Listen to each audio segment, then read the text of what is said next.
Good morning and welcome to Seattle Atheist Church. Atheists, agnostics, skeptics, whatever you like to call yourself, you are welcome here. At Seattle Atheist Church, we call ourselves an atheist church because you will never hear anything supernatural promoted from the podium. Our church is founded on the principles of scientific naturalism and secular ethics.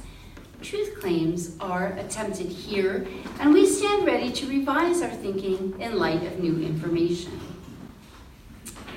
We attempt to be excellent to all conscious beings, and we believe in good, because good works in non-mysterious ways. If that sounds right to you, then you are probably in the right place. So today after church, we have a pumpkin carving. If you haven't, you can sign up at Meetup, or actually just let somebody know that you want to come and you get directions. And also, I want to make sure everybody knows that we do this every Sunday in the same room at noon. And if you would like to support the church, you can do so mostly by telling a friend, invite a friend. Or if you want to, you can, there's a donation jar at the back of the room and off of seattlemeetup.com. So join me in welcoming up Rick.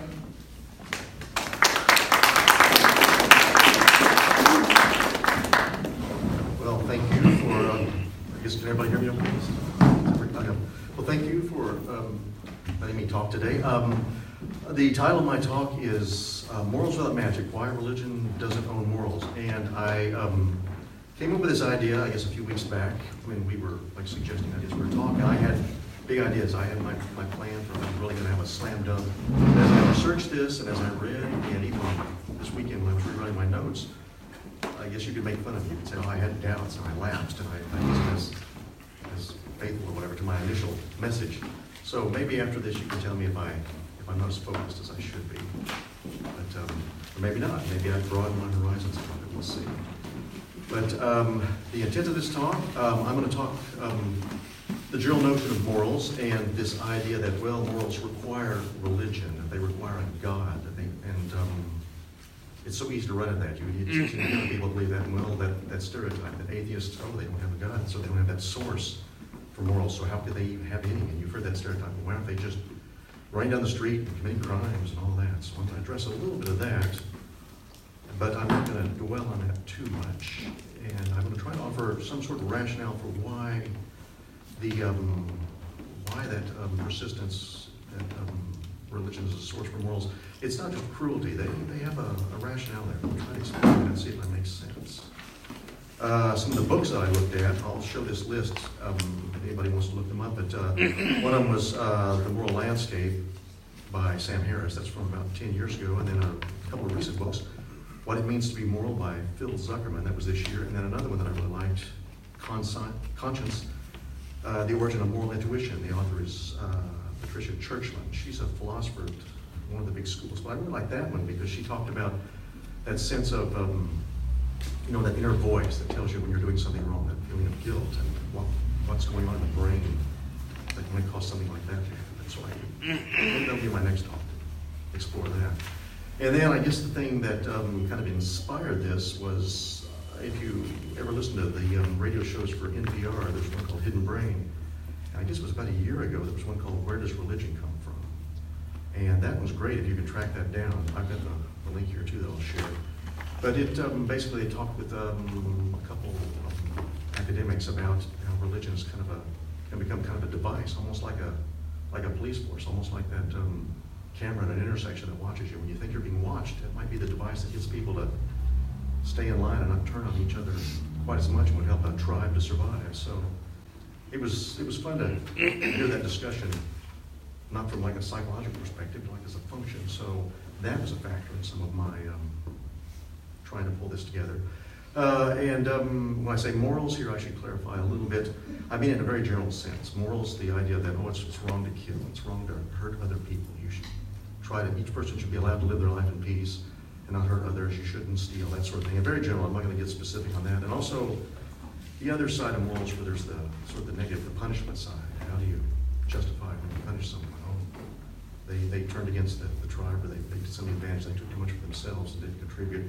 And that's not so unique to religion. You find that in our laws and just the rules in any group. You can see the way that even like a little group of children, when a kid doesn't play along with the rules or whatever, they can turn on each other sometimes. It can be pretty fun. For religion that I'm referring to here, that I should probably nail that down and say, I'm not going to talk about all religions or religions that I have knowledge of, experience of. I'm only, in a very general way, talking about my experience. I grew up in the middle of the United States in sort of mainstream Christianity. And I think I had a view of the way it commonly is whenever I hear the media today and they talk and make reference to religion in America. It seems familiar to what I know, to what I experienced. So that's my point of view. But if you went to Catholic school or if you went to another religion that I'm not familiar with, I'm not addressing that here, and I might be describing things that don't align with that. And it's been very interesting living several years here in Seattle, getting to see a very different mindset. That's been an interesting contrast to help clarify some of the things that I used to think of were just so harsh and terrible. Now they seem kind of funny. So Seattle is good therapy. A little bit about some of those books, what I got from those. The Sam Harris book, The Moral Landscape, it talks a lot about, at least my interpretation of it, about that stereotype that scientists are sort of data collectors, but they can't really be anyone who can take that data and then make some sort of policy judgment. They bring the data, give it to somebody else. And so the author kind of proposes maybe they should be allowed to go ahead. We shouldn't just see as all they do is bring data and then hand it to some authority that then decides. Let them rationalize out policies and things that might make more sense. The book, What It Means to Be Moral by Phil Zuckerman, that one pointed out a lot of the contradictions and the hypocrisies that you can see when you try to reason from a religious-based perspective. How easy it is to say, oh, so-and-so is being punished because they did something wrong. We see so many examples where, oh, somebody does something wrong, they don't get punished. And you see the suffering who didn't do anything wrong, and all the strange practices that can come out of when a community tries to base their rules or morals on these things that they can't really see a clear cause and effect.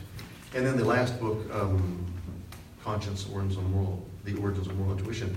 That one, I think I mentioned this, I just mentioned this, it's about that sort of inner voice, that sense of, when you feel that sense of guilt, and the powerful effect of that, of how a sense of morals can get in you, and how that inner voice almost is like that sense of you're being watched, like an authority figure. It feels almost like some sort of monitor's been put in you or something to remind you if you're doing something wrong, how powerful that can be, and what the mechanism might be for that. So that one was really fascinating to me. That I think maybe there's a lot more going on there than I realized. I need to investigate that further.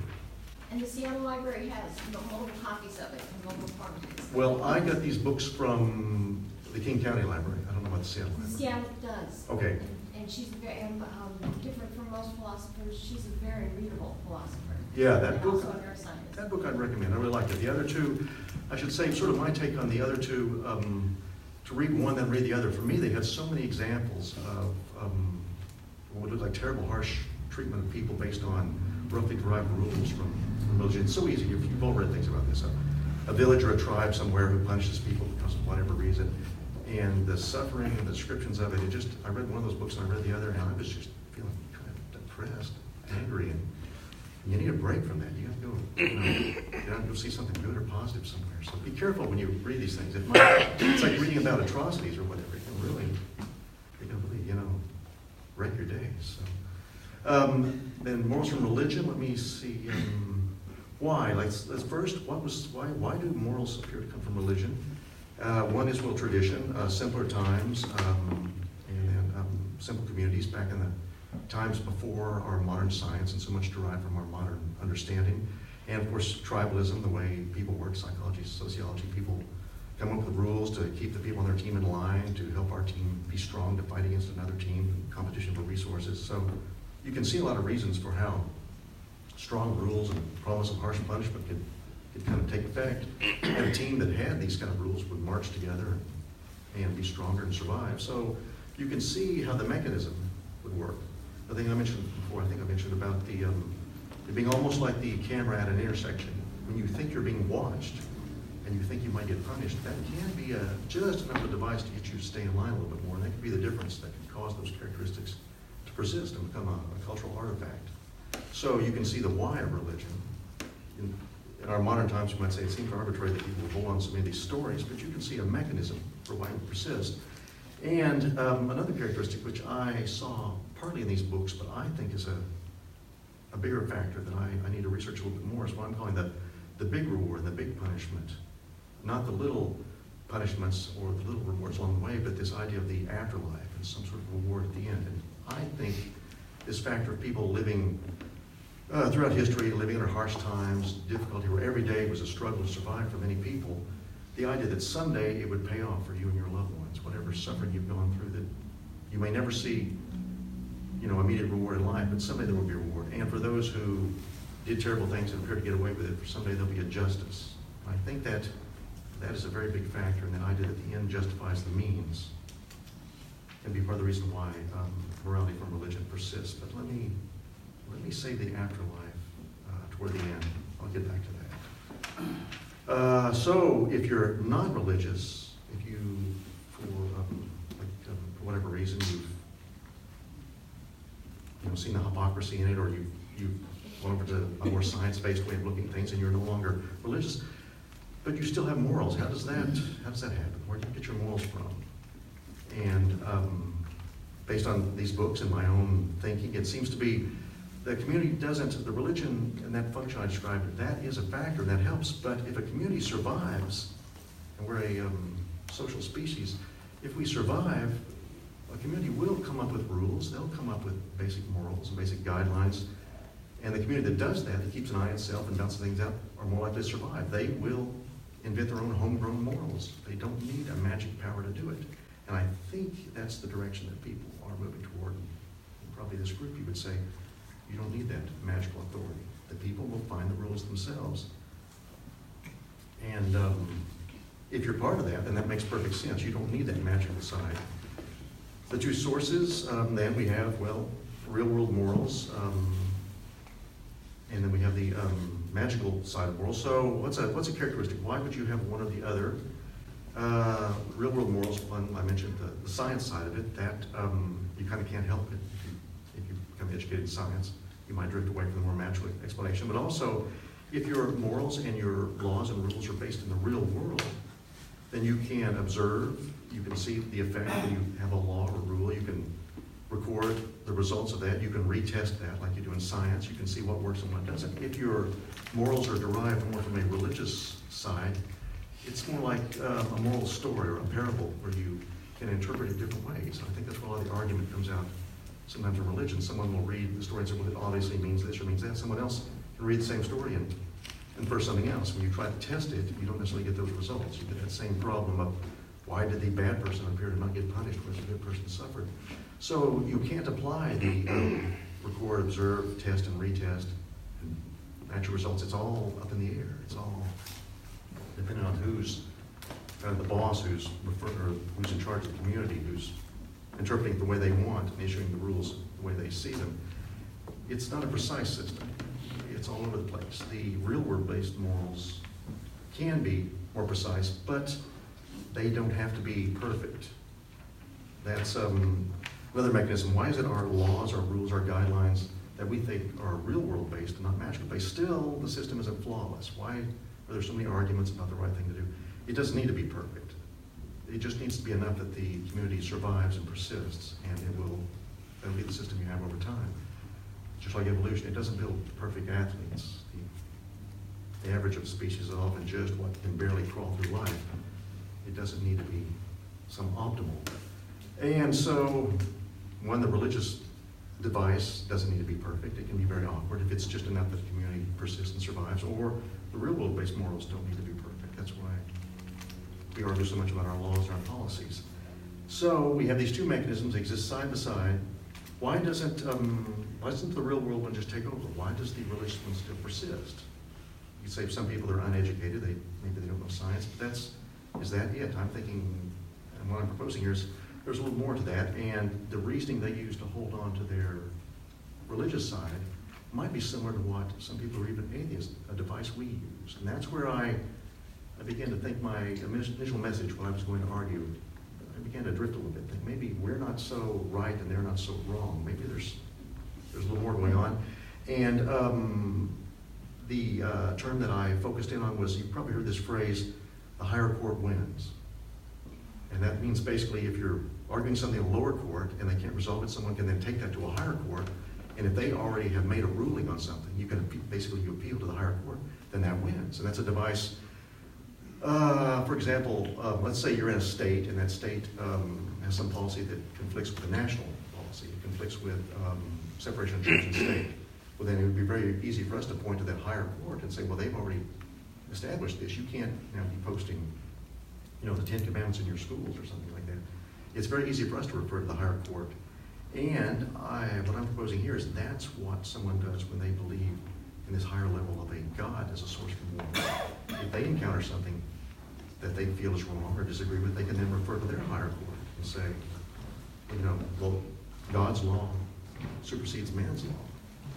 They're using the same device we would. And even another example for us might be, I was thinking there's the separation of church and state, but it's easy for us during these current times to even see things at a national level that we disagree with sometimes.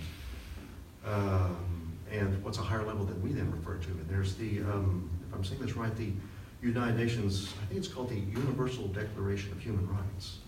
And I think probably a lot of people here would point to that. That might be even a higher source. When you see something that our current government is doing, the treatment of people, I'm thinking of one example, the border situation, the way people are being treated. Rather than look at a current national policy, you might say there's this higher level. I think a lot of people here would probably agree. We have a sense that there is an innate, or there is something that is basic human rights, the right that any person deserves. And we feel it and we would argue for it. And our rationale would be for survival, for the good of the community, for the rights of a person to have that freedom, to not be forced against their will. And we would argue for that. That would be the higher authority that we would appeal to, which is a similar thing to what someone does when they point to their religion, when they point to their God. They see that as that higher authority, and they might point to that with the same passion that we would point to basic human rights. And I felt a sympathy at that point. I felt like I can see how if I felt like people were being treated unfairly at some base level, at some higher level that even the laws of the land don't agree with, I would argue for the higher level. And I think that's the same passion that someone who believes in a religion, they fight for that the same way. But I think there's a little more to it than that. And I'm not going to say they're equal. I'm going to pick on the religious side a little bit. I've got my argument from my original plan talk that I'm going to bring back. And I think part of it then goes back to that, when I mentioned the afterlife, and what I think I call the big reward and the big punishment. And that's where I think that the religion thing, it's not, I'm going to pick on it and say it's not the same as fighting for that universal human rights. When it's religion, you're working for this promise of a big reward, this idea that you'll go to an afterlife, or you'll somehow be rewarded, you and your loved ones, or you're avoiding this big punishment. And when you're on more the science-based atheist side of it, you don't have that big reward. You don't have that big payoff at the end. So you're real-world focused. You're focused on results we can actually see now, good we can do now that you can observe and measure. But when you're chasing after this big reward that you can't, and if you follow some policy of the end justifies the means, you're now coming up with rules that are based on payment or based on some sort of reward that's not really there. So you may be forcing people to fall in line and do something for a reward that will never come, a payment that will never be there. Real world, you could actually say if we have a law that limits the speed limit, we can track the results of how many people died in car wrecks or didn't. But when it's all about, this rule is justifiable because the good people will go to this big reward someday, the bad people will go to the punishment, but you can never track that. You can never see if it's working. So if you're forcing people to behave a particular way and you can't get any verification that it's working, then you may be forcing people into something that you can't justify. There's no way to know that it makes sense. And I think that's where real-world-based morals are actually better. I think when we encounter a situation where someone argues, you atheist or whatever, you don't have the same morals from the source, we need to have our argument a little bit better about how our rewards and our punishments won't be this strange harshness that you can't justify. There will be a more direct justification. There are, in a couple of those books, especially the Sam Harris book, there are examples of things where people suffer through punishments and things that are religion moral derived. And it's just the harshness of it. I talked about that before, but that way that so many people have been made throughout our history to suffer because of laws derived based on some magical promise. And I think hopefully we're starting to outgrow that. Hopefully we're maybe getting past that.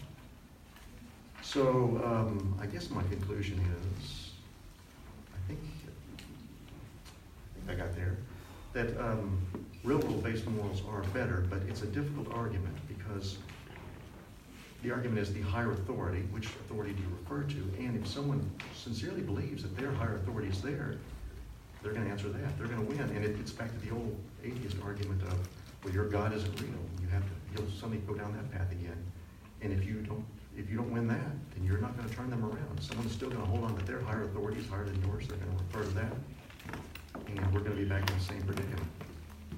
So I think I kind of chased it around the circle. I didn't really resolve it. I don't have a slam dunk for we win and they lose. I think maybe I have a sympathy for what they do. But you can tell me if you think I'm right or wrong. Maybe I backed down too easily. Maybe I should have slammed them a little bit more. I know those books, they did a pretty good job of slamming and pointing out the hypocrisy, the contradiction, the harshness. And I didn't want to do that. I didn't want to get up there and rattle off a bunch of examples. Oh, look at this ridiculous case where the Pope ruled this way or whatever. There's plenty to read about that. But I think maybe we need to examine when we just immediately say, oh, morals aren't from a magical source. Yes, of course, but we need to have our argument. But we need to. I think we should probably recognize too when we defer to a higher source, we're doing a little bit of the same thing, and it's just a mechanism you use. And I also wonder if too, it's so easy for us to focus on our real world and not look at this magic world, this magic afterlife justification. Because we live in modern times, we have information derived from science. We also live easier lives than people did in the past. We have the luxury of actually thinking about the immediate world, immediate rewards. If you lived under terrible, harsh times, you had no science-based education. Every day was a struggle. You saw suffering. You saw family members suffer and die. And you saw terrible injustice. The idea of some justice later, some reward, might be the only thing to get you through your life. Maybe we should be a little bit more forgiving of people in harsh parts of the world or primitive times. They don't have the luxury that we have of being able to sit back and consider, the immediate needs and the immediate constraints. I've never lived like that. I've always had safety and access to information, so I don't know what's like. But I really felt as I read more and more about it, a kind of sympathy for the person who's trying. They're trying to refer up their line. They're trying to find a higher authority that can overrule the terrible things they're seeing. And it's the same thing that I would do if I saw my local government committing what I thought was wrong, if I saw them, like with the border situation, putting children in cages. I go looking for, there must be something else. My sense that there's human rights, and then I find this United Nations document that there's a community, there's an organization, there's a level. I was able to find that. I think that same search and that same feeling that I went through looking for, how can my local community that I have looked to, how can they now be wrong? I think that's the same thing that someone who's religious does. When they see something that feels so wrong, and they go searching for, is there some higher authority that's right? So I felt a little bit of a sympathy, but when I would read those examples of some of the terrible, harsh treatment of people based on some religious rule, some religious-derived law based on their own moral, some of the arbitrary harshness and meanness was too much. And so my sympathy went to a point. I think the side that's real-world based, that's rational-based, it's slowly winning. It's taking over, and eventually it will, as life gets easier and as the luxury of not being desperate spreads more. I think it will move to that. You see that in just the way people are. A little less religious, is my perception every year. A little more science, modern, real-world, rational-based. But I think we should maybe. That's one thing I'm going to ask this group. Maybe we should have a little more sympathy with people that hold on to that.